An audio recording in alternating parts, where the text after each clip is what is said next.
Sit down. We're done carrying you, and that child of yours should stop draining this family." My father's voice cut across the table like it owned the air. The room held its breath. The overhead light hummed. A fork stopped mid-air in my mother's hand. Her smile didn't slip. It deepened, as if she'd been waiting for the moment to land. The dining room felt smaller. Warm bulbs threw soft shadows on the walls. The chairs pressed tight around us, wood legs scraping when my father leaned back. Across the table, a neighbor's kid walked past the open window, slowed, and kept watching. Even the ceiling fan seemed to pause. I felt the edge of the chair under my arm.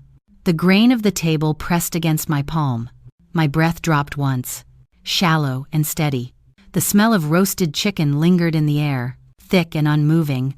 People say humiliation burns, but mine settled low, quiet, like someone closing a door without sound.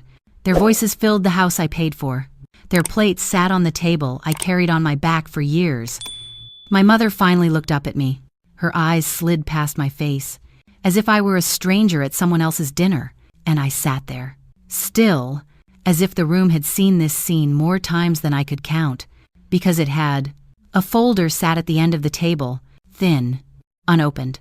Its corner touched the edge of my placemat like it had been waiting for its cue. My father's hand brushed near it. He didn't notice, but I did. The gloss of the cover picked up the light. A faint crease ran along the spine, the kind that came from being carried around but never read.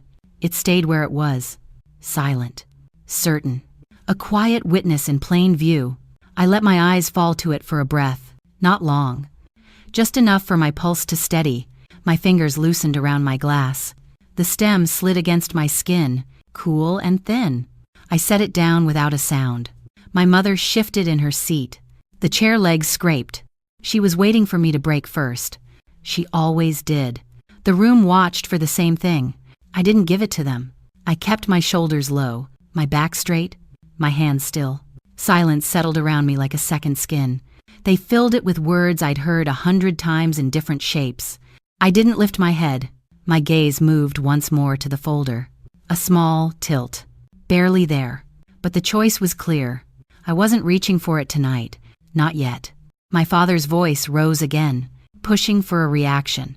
My mother nodded along, eager to match his rhythm. I let their noise pass over me like wind against glass. Nothing stuck. When I finally stood, the chair didn't budge. I didn't press my hands to the table. I didn't meet their eyes. I only breathed once, slow, even, and looked at the folder one last time. I've heard worse from you, I thought, and I didn't move then either. The first shift was small. My mother slid her hand into my wallet for speed, pulling my card before I reached it. She tapped the reader. The machine beeped once. Her bag brushed my arm as she walked ahead. I stood by the counter. The receipt curled from the printer like it didn't know whose name belonged on it. Light from the store window washed the floor in pale stripes. A barista wiped a cup and didn't look up. My card felt heavier when I slipped it back into place. Another morning. Another small breach. My father used my car key fob without asking. The doors chirped open from across the yard. He tossed the fob onto the porch table when he was done. It spun once, stopped near my coffee mug. A thin ring of steam drifted from the cup, breaking in the breeze. I didn't say anything. Silence kept the peace. Or that was the story they preferred. The second shift was sharper. It came with witnesses. We were at my parents' place for a weekend lunch. My younger brother lounged on the couch, shoes on the ottoman, scrolling something bright on his phone. Mara stood near the hallway, arms crossed loosely. She held a folded jacket, the zipper hooked on one finger. Her stance was quiet, weight on her left heel, eyes soft, but watchful. My father handed my brother an envelope, thicker, crisp, the kind that carried either checks or warnings. He told him to take care of it. He didn't explain what it was. He didn't need to. My brother smirked and tucked it into his back pocket. A bill for utilities lay on the counter beside them. My name circled in red ink. My share marked higher. No one said it aloud, but the math spoke. My brother glanced at me once. Short, dismissive. Then he went back to his screen. Mara shifted her jacket higher on her arm. She didn't step in. She saw everything. She stayed silent. I stood by the window. Light caught the edge of that utility bill, turning the red circle into a thin halo. The house buzzed with low conversation. Small laughter. The scrape of plates. I didn't add to any of it. They moved through the afternoon like the rules had already been rewritten. I was still there, but not counted. Not asked. Not included. The pattern didn't break. It sharpened. The third shift didn't whisper. It landed hard. A message popped onto my phone late at night. Access updated. No greeting. No explanation. Just the notice that my login to a shared family account had been removed. I opened the email. The header glowed white. My name sat under the line that read, "Permission revoked." A second attachment showed a new owner. My brother. His initials marked the bottom of the form, scrawled over the space where mine used to be. The screen lit the room in a thin blue wash. Outside, a car rolled past, headlights sliding across my wall. The sound faded. The email did not. A few days later, a document arrived in the mail. A printed statement with my contribution column shortened, their column raised. A new signature scribbled next to the change.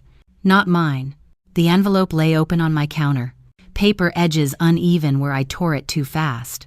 A pen rested beside it, uncapped, dry, used by someone else. I didn't ask who signed for me. I already knew. The cost of silence spread wider than I thought. My name moved lower on family decisions. Group plans went out without me. Meetings happened in threads I wasn't added to. My brother took my seat at dinners without question. My mother handed him the serving spoon first. My father addressed him when speaking about things I paid for. In their house, a photo shelf changed. My picture moved down. A smaller frame, placed behind a candle jar. None of them mentioned it. They didn't need to. At home, I found a small memo folded in my work bag. It must have slipped in when my mother borrowed it. A line item circled, reimbursement pending.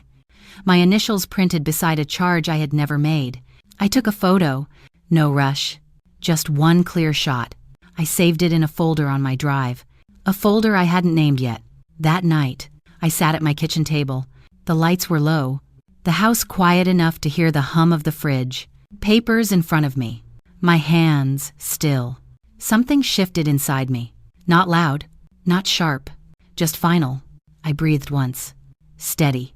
Then I said it in my head, clean and simple. I'm done carrying them. The house settled after they left. No raised voices. No footsteps. Only the soft tick from the kitchen clock and the low hum from the AC vent above the doorway. I sat at the table. The same table from earlier. The folder from that night lay in front of me. Its edge caught the dim light from the stove hood. A thin silver line along the spine. I rested my fingertips on it. Not opening it, just feeling the weight through the cover. A curtain moved when the air shifted. The room stayed still. My breath stayed even. I let the quiet stretch until it felt anchored. Then I pulled my laptop closer. The lid lifted with a soft click. The screen rose from black to white, slow and smooth. I opened a directory already waiting on the desktop. A folder with no name, only a date. I dragged the first image in. A photo of the memo from my bag. The file dropped into place. The sound was a light chime, quick and clean. Next came the email. Access updated. I saved the screenshot, renamed it. None one access change, timestamp. A pattern in the numbering calmed the space around me. One action, then the next. Paper slid across the table when I pulled the printed statement closer. I scanned it with my phone. The shutter clicked once. I trimmed the borders, saved it under the second entry. 2. Account shift. The pages made a faint rustle when I set them aside. I opened a spreadsheet. Simple. 3 columns. Date. Action. Person. No explanation. Just entries. Straight lines. Clean rows. I added the utility bill from my parents' house. The one with the red circle. I cropped it tight. Saved. Pinned it. The red ink looked darker against the white background. The work didn't rush. It unfolded, like I had known, somewhere, that I'd need this order one day. The room stayed quiet. The lights stayed low. The folder grew heavier with each new piece. I didn't look back at anything I saved. I kept my eyes on the next task. Click, drop, rename, arrange. Mara arrived without knocking. She stepped inside with a small stack of blank envelopes under her arm. No questions. She set them on the table, beside my laptop, the paper edges aligned with care. Her eyes moved once to the growing folder on the screen, then to me. "Which one first?" she asked. Her voice steady, low, prepared. I slid my phone toward her. A draft message sat open. Short. Neutral. A request for confirmation. Just facts. No tone. I tapped send. The whoosh from the phone cut through the quiet. A timestamp appeared below it. A clean mark. A step. Mara scanned the printed statement. She didn't comment. She placed it under the warm light of the table lamp, smoothing the corners with her palm. I opened the scanner app again. We worked in sync. Pages lifted. Page lowered. The device clicked, capturing each one. Once scanned, I saved them as PDFs, and no edits, no highlights, only formatting. I merged 2 files, compressed the folder, added a digital seal with the date. Mara checked the envelope seams. All intact. She handed me one. "The original goes in here," she said. "No more." I slid the documents inside, pressed the flap down until it held. The next step waited on the calendar app. I created an event, time, address, a simple title, conversation. I added their names, left the description blank. The notification pinged once as it synced, a soft reminder I didn't need but wanted recorded. I opened the family group chat, typed one line, clear, neutral. "We need to meet. Friday. At 7. Here." I sent it. 3 red receipts appeared. No replies. The silence was its own confirmation. Mara gathered the scraps of paper on the table into a neat stack. Her hands moved with the precision of someone who understood this kind of stillness. She placed the stack beside the sealed envelope. Then she nodded once, a gesture that closed her part and returned the night to me. I turned the envelope so the flap faced away. The lamp cast a small shadow across my name written on the corner. I breathed, slow, balanced. I didn't need them to agree. I only needed the record to hold. We met in the community room near my building. Bright overhead panels.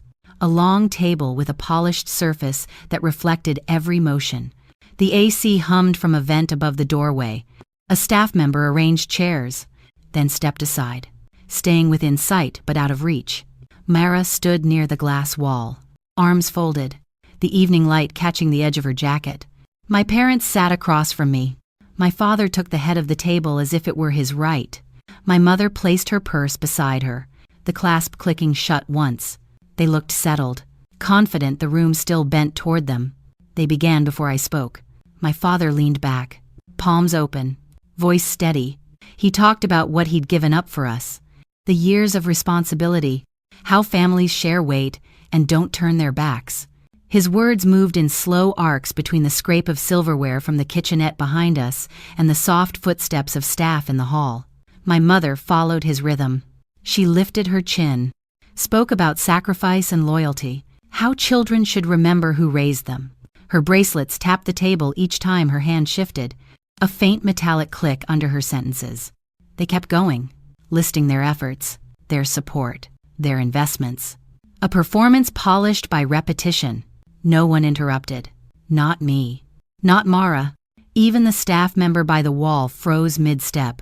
My brother slipped in last. Late. As always. Phone in hand. Screen glowing against his sleeve. He didn't sit. He leaned on the doorframe. Smirk faint. Eyes on me, like he'd already won something. Their voices blended with the room's small noises, the hum of the fridge, the distant clatter of dishes. Every word circled the same point. I owed them. I'd always owed them. They finished together, almost in unison, and then the room stilled. The air thinned. The AC clicked to a lower setting. A spoon tapped inside a cup on the counter. My father folded his hands. My mother adjusted her purse. My brother locked his screen. The sound, sharp and brief. I didn't move. My hands rested flat on the table. My breath slow, even. The quiet held long enough that someone walking by paused at the window, glanced in. then kept moving. I reached down, unzipped my bag. The sound was small, clean. A line through the thick air. I didn't speak. Not yet. I placed the sealed envelope from the night before on the table, right in the center. The light above us caught its surface, turning the flap into a pale ridge. No one touched it, but every eye followed it. And the room waited. My fingers rested on the envelope. No rush. I lifted the flap and slid the first page out. A screenshot. The Access Updated notice. I placed it on the table, face up. The paper made a soft tap against the surface. My mother leaned closer. Her bracelet shifted. A tiny clink. My father's jaw moved once, tightening. My brother straightened from the doorframe, eyes narrowing at the timestamp stamped across the top. I set down the next sheet. The utility bill. The red circle clear under the overhead light. I didn't speak. I let the circle do its work. My father's fingers twitched. He looked away for a breath. Then came the statement showing the changed signature. My signature replaced with initials that weren't mine. I turned it toward them. No commentary, only the sliding sound of paper shifting on a polished table. My brother stepped closer, phone halfway raised before he dropped it back to his side. His throat moved with a swallow he didn't finish. A staff member in the corner stood still, eyes fixed on the documents as if pulled there. I pulled out the final piece, the notarized copy confirming ownership and payment history. The seal caught the light. A raised circle, firm, undeniable. I set it down last, forming a quiet row in front of them. My father's breath sped up. Shorter. He placed a hand on the table, then lifted it again. My mother blinked fast, gaze jumping between pages. My brother pressed his thumb against the edge of his phone. Screen lighting, then dimming when he didn't unlock it. No one spoke. The room held their reactions in tight pockets of sound, a chair creak, a stifled exhale, the low click of the AC. I looked at them. My voice even. Flat. Final. Everything of mine stands on its own now. I gathered the stack, tapped the edges level with a soft shuffle, and slid the top page toward my father. He didn't take it. I left it there. The next steps were simple, procedural. The transfer notice had already been filed. Payments stopped. Joint accounts dissolved. Their access revoked. Documented. Time-stamped. Archived. Nothing loud. Nothing dramatic. Only signatures and confirmations. I zipped my bag. The sound cut clean through the room. Chairs stayed still. Voices stayed trapped in throats. I stood. My shadow crossed the table between us.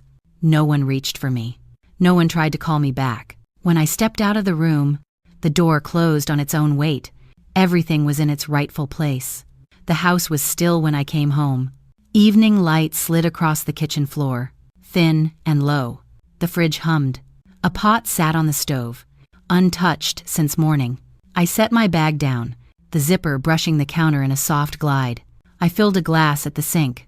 The water ran clear, steady, then stopped with a quiet click of the handle. Steam from the kettle touched the window, fading slow. The room felt wider than it had in weeks. I moved a chair back to its place by the table. The legs made a muted scrape against the wood. One steady motion. No rush. The table surface reflected the warm light from the overhead lamp, smooth again, unclaimed by anyone else. My phone lay face down on the counter. I didn't reach for it. It stayed there, dim and silent. A drawer slid open under my hand as I put away a stack of folded mail. No red circles. No signatures that weren't mine. I took a slow breath, shoulders lowering as the air settled around me.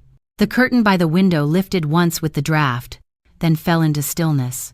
Night pressed in, gentle and even, the way it should. In the community group chat, a new message thread opened the next morning, short notes about schedules and errands.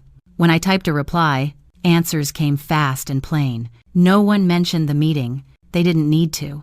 I opened a window in the living room. Cool air moved in, lifting the edge of a plant leaf on the sill. I touched the soil. It felt dry. I poured a slow line of water until it darkened, rich and even. A frame on the shelf sat slightly off-center. I straightened it. The glass caught a strip of soft daylight, a clear line across the photo. Outside, A care passed, the sound low and brief, then gone. I stepped onto the porch. The boards warmed under my feet. Sunlight reached across the railing, quiet and steady. I let it settle on my hands. Sometimes, letting things fall away is its own kind of order. I chose the quiet, and the quiet stayed.